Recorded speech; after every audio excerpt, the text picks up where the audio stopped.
Kur'an'da Hızır'ı göremeyenler, onun izi işi gibi saklıdır. Nasip olmaz ise bilmeyenler, Hızır görmek sade masum hakkıdır.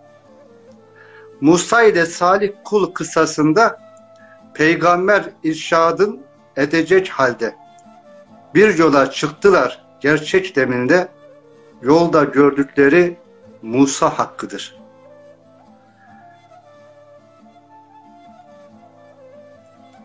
Gemiyi deldiler yoksullar için, çocuk öldürdüler esirler için, duvar düzelttiler yetimler için, hepsinin hikmeti içinde saklıdır.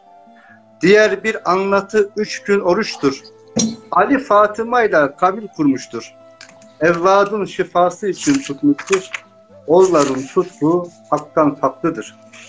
İlk gün geçer verir yoksula lokma, diğer gün de verir esire korkma. 3 gün biter verir yetime lokma, Muhammed der burada Hızır saklıdır. Yüzlerce yıl önce yazılmış mala, herkesin önünde göremez mala. Işık Hızır açar hak olala mala, herkesin nasibi hizmette saklıdır.